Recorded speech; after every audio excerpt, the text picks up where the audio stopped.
Hello, friends. I'm Terry David Mulligan, and this is for Mulligan Stew on CKUA Radio, the Mulligan Stew podcast, and because it's a visual, the Terry David Mulligan YouTube channel. One of the biggest fans of that Terry David Mulligan YouTube channel is Marc Jordan. No, he's never been there, but now we will. Now he'll go. Where have I found you, sir? Well, we just moved. We're in the process of moving houses, and so I'm in Toronto, and there's chaos surrounding me, and But I've set my studio up, so I'm ready to. That's scary in itself. The house move is tough enough, but resetting up a studio, you need help. I need help to make a phone call these days, but that's another story. Okay, and my question back to you. You guys okay? How are the kids? Everybody's good. Ezra lives in Nashville now. He's up here to do some work, but and Zoe is in LA, and so they're doing great.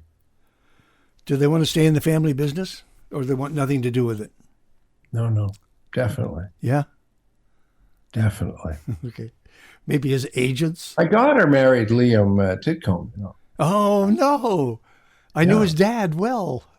I know, me too. I haven't seen him in a long time. Ever since he left the West Coast. That's the last I saw of him. My goodness. Mr. Titcomb. I'm dying to ask you about a song that you covered. But first, I did see, what is this song with you and Victor Feldman that's on my screen? What's going on there? That just appeared. It's really odd. I think his son found it. But when I first went to LA, do you want the story? Sure.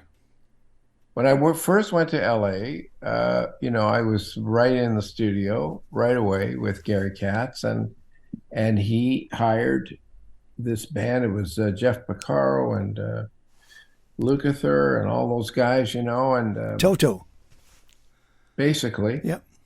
Basically, they became Toto. Yeah, Dave Page, and the second keyboard player was Victor Feldman. Huh.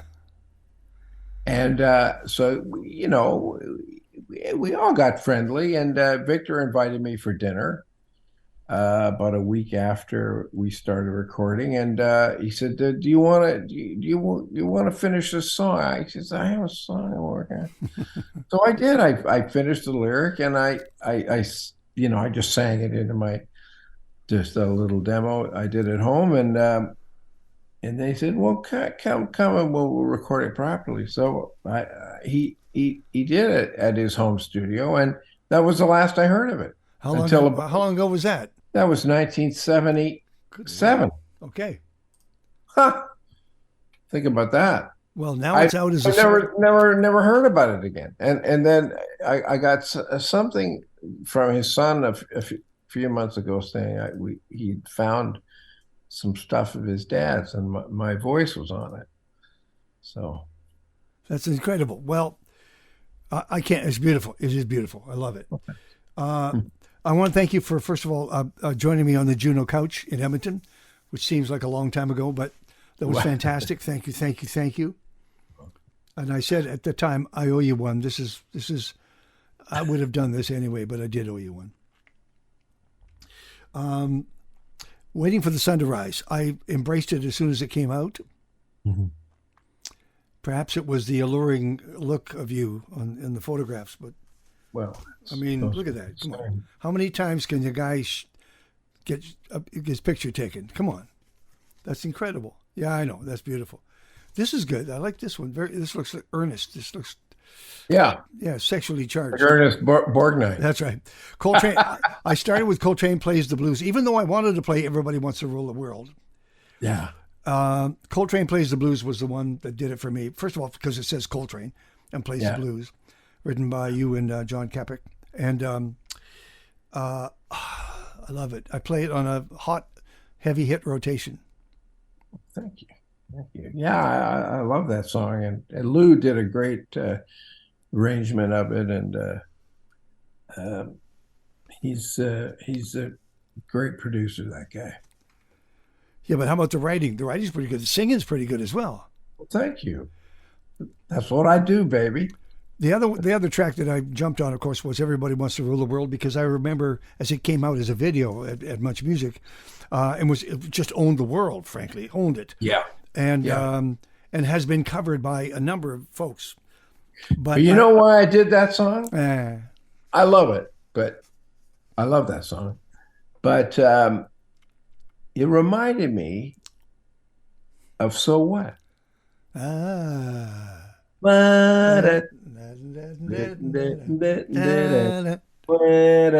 So we kind of hinted at that. I don't know if people picked up on it, but Very cool.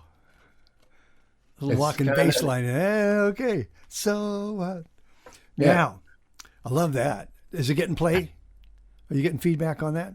I'm getting lots of feedback in the States and in Europe. Yeah. Speaking of the States, how much you were born in Brooklyn? How much of Brooklyn is still in your veins?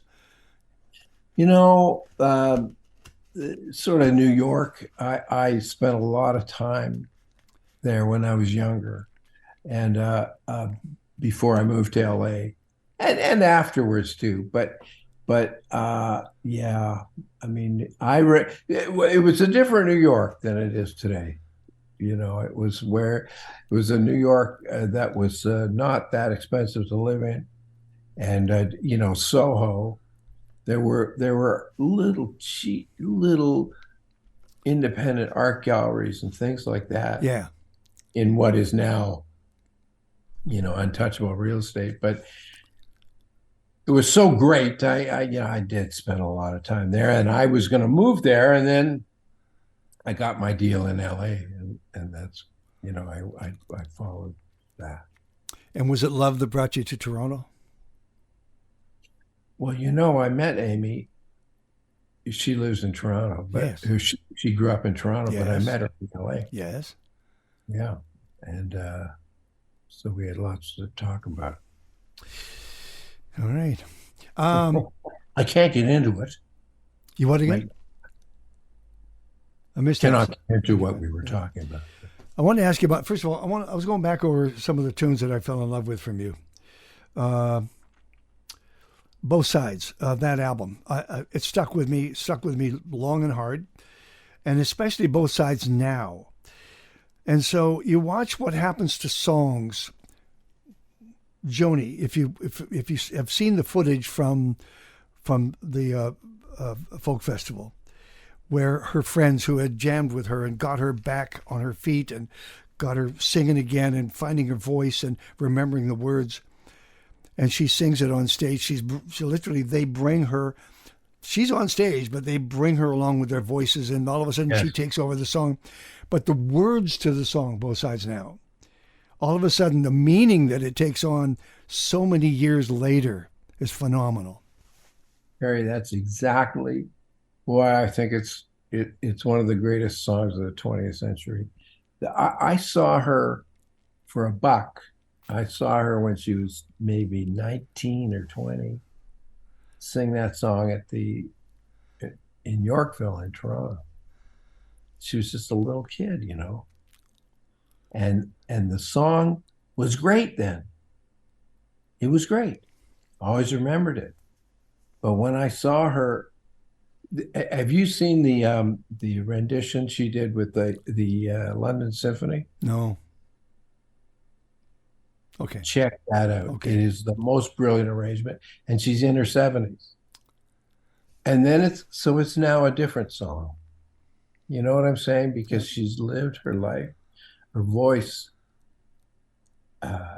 speaks of, a very rich and powerful life, and the song takes that on. And the way the song morphs, no matter how you sing it is rich with meaning, and It answers its own questions, is what it does.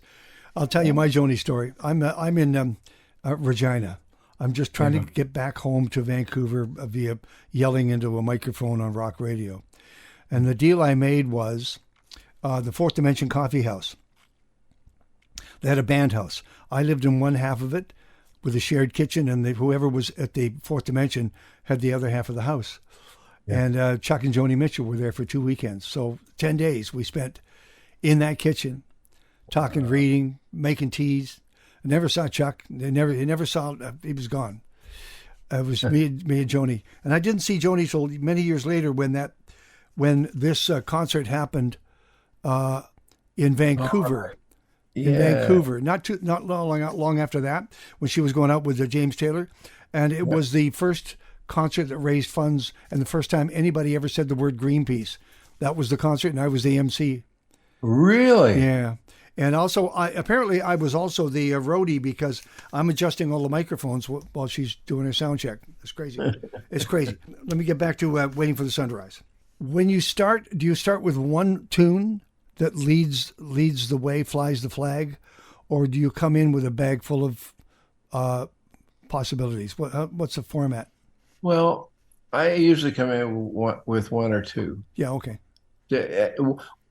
I'm constantly writing. So after you write for a year, you see a kind of direction, or at least I do. Is sort of where you're at in your life, and so as soon as I feel the direction, I kind of push things in that way. And when I do covers, I do them in the specifically on the same highway that I'm okay. driving down when I'm writing. Are you tough on yourself? Well, I think so. I'm constantly doing it, so I don't dwell on. If a song isn't working, I don't really dwell on it, although sometimes I'll go back and take little bits. But if it's not working, I don't go, I don't get down. I just move on because I love doing it. Yeah, man. We're losing, as you well know, you and I are losing at this late stage. We're losing some of our heroes, well, a lot of our heroes, frankly. The loss of Gordon Lightfoot. Did it have an effect on you? Absolutely. We sort of became friends, in the latter years, and he was an amazing guy. He was an amazing writer. That's what I was going to ask. As a songwriter, he amazing. Yeah. People don't really. Yeah. I wonder if people get it. I mean, but as a writer, I can see what he's done. Your favorite song of his? Oh, Christ, I have so many. I love You Could Read My Mind. I love Edmund Fitzgerald. I love I'm not great with titles, but so many perfectly crafted songs, and so many in just beyond that, and Sundown was a great one. Oh, Sundown. Yeah. Okay. And we also lost Tony Bennett. Oh. And wasn't he something? Wasn't he something else? And what a great run. Did you see the documentary on him? Yep. Yeah. It was just astonishing what he pulled. He had Alzheimer's, but it was when he was on stage. Did you get to meet him? I did meet him once, yeah, at a Jazz FM show. Okay. Yeah. Let me get back here for a second. He sang, she sang. Was it an experiment that got better as you went along, or did you see the end in sight? I could never see the end in sight. How that came about was we have a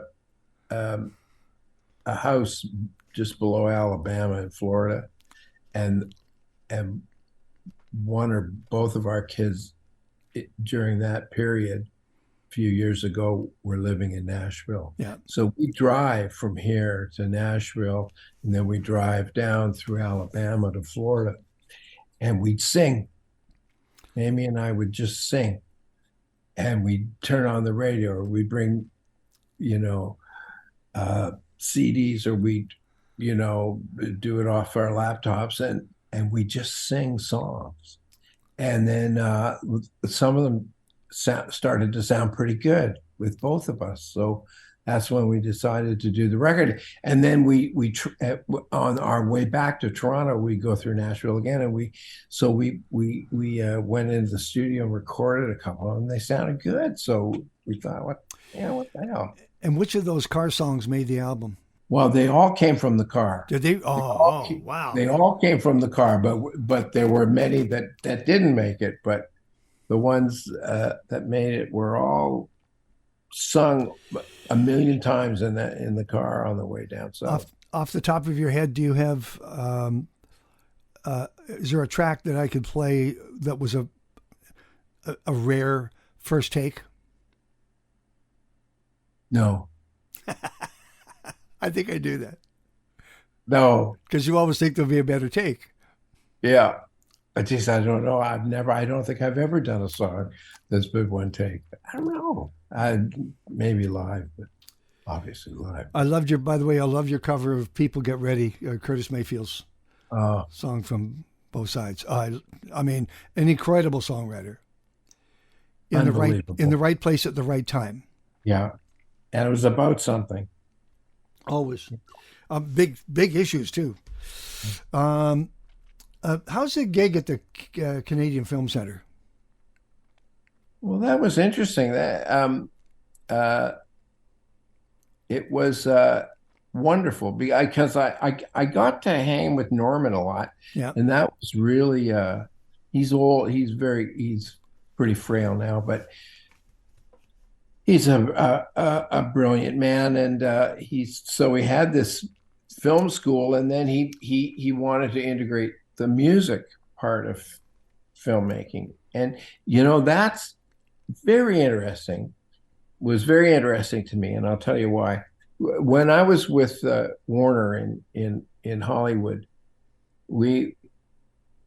there were about 15 of us writers signed to Warner Chappell, and every month or every 6 weeks,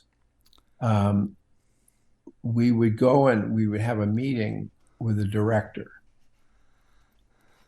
and he would play us his film in progress, and he would always go, "I'm looking for music, looking for music," and it was very interesting. There were two types of directors that listened to the music, and directors that read the words only. And they were and Norman was one of the rare guys, and the rare guys were the ones that actually listened to the music. Listened to the music. You're absolutely right. Totally right. Completely. Yeah. And I never got a song in any movie in that process, because they would just look at, the hell is this about? And they would read it, but what they didn't understand was that melody is language as well. It is. 'Tis. His name's Marc Jordan. I hold in my hand, he said, holding this up, this wonderful actual musical library. Marc Jordan, Waiting for the Sun to Rise. You can go and buy one of these too if you want, and they still make machines that play them. Yeah. My turntable's right here. I would love to hear it on vinyl. Oh. Recommended for airplay. Tell Me Where It Hurts. Coltrane Sings the Blues and Waiting for the Sun to Rise. Yeah.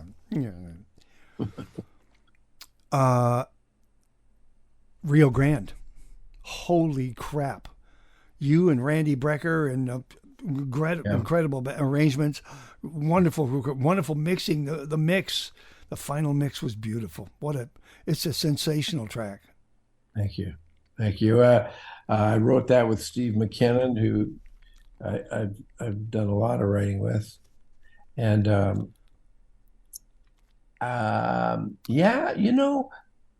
what I lament a little bit in music is that the artists have stopped commenting for the main part on social issues, and it's not lost on me that there were 4 kids shot at Kent State years ago. You remember Yeah. it. The next week, there was a #1 record. #1, Neil Young, "Four Dead in Ohio." In the States, kids are getting blown out of their classrooms by the hundreds every year. I don't hear anything. So I wanted to write something that said something about that, said something about America and the guns and what's happening. Did it weigh on you, the process, getting it right? Didn't weigh on me. I wanted to do it. No, yes. I wanted to get it right. Wanted to get it right. Yeah, wanted to get it right, and I didn't want to slam it either, because that would be stupid. Now there's a piece of music that deserves a visual. That deserves to be in a film. No two ways about it. Yeah. Real Grande. And the other track I want to ask you about, well, no, never mind. It's just Cradle to the Grave. Yeah. Because it's the last track on the album. And last tracks, I think, are saying something for the people who made the other 10 or 11 or 12 tracks. Why the last track on the album, and what were you saying? Well, one of them has to be the last track. And it's just a song about life. It's a song about the difference in the beginning of life and at the end. It's the arc, and how we luge into obscurity and oblivion at the end. It's the arc that I was trying to. How is it possible, sir, that you and I are still upright and breathing? How is that possible? Because we love what we do, I think, partly, and it's better than the alternative, Terry. Yes, or laying rebar. Yeah. Now, lunch at Allen's. What's going on with the gang of thugs? Well, I think we're hanging it up pretty soon. Are you? Yeah, yeah. Because the travel's getting hard, and Yeah. and Cindy's out east, and it's harder for her to make these big commitments. Could you maybe do a residency somewhere? Take over a room? Leave your equipment on stage. Leave it there. Just walk in, sit down. A residency. I'm watching Tedeschi Trucks going into New York, and they play one theater, and they play it for 1, 2, 3 weeks. Do they? Yeah, bring their families. They vacation in New York, literally during those 3 weeks. Oh, what a great idea! I never really thought about that. Find a room that you want. Find a room. Well, Hugh's room is restarting. Okay. In a different. I just hate to see the last of you, especially if you're still friends. Oh, definitely we are, and it's still lots of fun, but it's just the amount of travel is just killing us. And all right, what track did I miss off of Waiting for the Sun to Rise that I should have asked about? Which one? Jesus, which one? You're asking me about the titles of my own song that I can never bloody remember. Well, no, let me recite you. The Last Buffalo, Best Day of My Life. Well, I love that little Last Buffalo interlude. Okay, that was a beautiful thing. But anyway, keep going. Sure. Coltrane, Waiting for the Sun to Rise, title track. Frontier, Tell Me Where It Hurts. Best Day. Huh? That's Best Day of My Life. Best Day of My Life. Yeah. Because? Well, because it's sort of real. Like years ago, I used to see this girl in Larchmont Village, and I just imagined I transported it to New York, and then I imagined what her life would have been like. Nice. Our eyes met. That was it. Never again. but I never forgot it, actually. We sort of connected like that for 2 seconds, and that was it. Long before I was married. Before I wore glasses, even. All right, so let me just a follow up to lunch and Ellis. If you guys are going your separate ways, how long do you want to continue on this road that you're on? I would be happy to die on stage. Wow. That'd be a good show. And there won't be an encore. That's the other thing. But, What would the closing song be? Best day of my life, man. No, it would, you know what? I wrote a wonderful song for my wife that was sort of hidden. Anyway, it's a song called Spain, but it's The song is called Spain. yeah. Okay. But And if you could pick a stage in which to expire, would it be Massey Hall maybe, or definitely. yeah, Defo? Definitely. Although I love that club in Toronto, the Jazz Bistro. I just sat in with Randy Brecker there a couple of weeks ago, and He's funny. He's great. Oh, he's fantastic. I'm a horn player. I was a horn player. Oh, I didn't know that. And I'm drawn to horn players. Yeah. As a matter of fact, it was Chet Baker. When he started to sing, I went, well, he's a great horn player, but he's a pretty good singer. He's not really a singer, but he's going to be a singer. And He sang like he played. He sang like it was a horn. Yeah. Oh, yeah. Oh, yeah. Okay. I want to ask you about a couple of things. Do you have a project in mind with the symphony orchestra, for example, with that you could take across the country at your leisure and not beat yourself up? I would love to do that, and I've talked to Tom Barry, my manager, about that. Actually, it would be very grown up, wouldn't it? Yeah, terribly grown up. I'd love to do it. Love to do it. And Lou is, because I work all the time with Lou Pomonti now, it would be a piece of cake for him. Who's the best songwriter in this country these days? Oh, man. It's probably a young guy. I'll tell you, I hate to say be like an old dad, but my son Ezra, unbelievable. Floors me. Wow. But he's moved basically to Nashville. But he's brilliant. And my daughter, the first line of her new record is, "My mom got famous writing a song about me." And that was "I Will Take Care of You." Will we see you out west? Have you any tour plans? Anything? Please, I beg you. I'll get out there, sure, but I don't know. I don't know when. I just come on out this way if you can find a way to do it. But more than anything, I just love you so much. Back at you. This music carries me. It carries me. It carries me. I'm surrounded by music. I can't open doors without music falling into my lap. So you choose wisely when you take it with you in a car, for example. Yeah.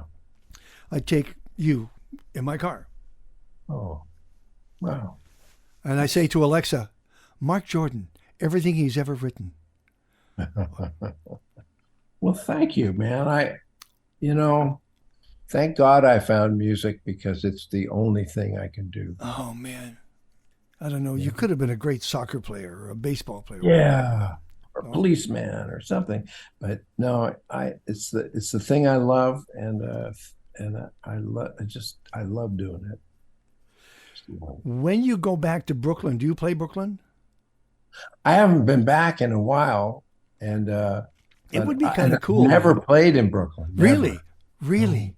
No. I played in New York, Manhattan, but not. Okay, all right. because that's where the gig is. I want to tell you something, but I don't want to say it on air. Oh, sure. Let me just stop the conversation. I'll stop the recording here. Hold on. We were talking about songwriters, and I see that Bill Henderson from Chilliwack finally is inducted into the Songwriters Hall of Fame. Yeah. You kind of wonder what you have to do to how my favorite writers get recognized. It does take a while. It takes a long time. Yeah. They might come knocking on your door as well. I mean, would you welcome them? Do you care? Is it important? Yeah. All right. So just a word, please, to the Songwriters Hall of Fame. His name is Marc with a C, Marc Jordan. Have a listen. See what you can do about it. Thank you. That's the best I can do. Okay. What's up ahead? You got anything you want to surprise us with? Well, I'm being inducted into the Canadian Songwriters Hall of Fame, which is with John Capek, which is very exciting, and I'm very grateful. Had it kind of needled at you that you hadn't been inducted, or did you kind of know that they would eventually get around? Well, I wasn't sure. I don't know. I didn't think about it a lot, but it just happened this month, and so I'm very happy. It's nice to be recognized, isn't it? In your own country as well. Yeah. And then you get the Order of Canada, and Bob's your uncle. That's right. And they put me in the box. Rattling all my jewelry, all my prizes. All right. I want to thank you for this. Hello to Amy. Marc Jordan, thank you for waiting for the sun to rise. Thank you for the background and everything that you give us. Okay. Thank you for everything you give us too, Terry. I'll see you soon. You're a treasure. Thank you, man.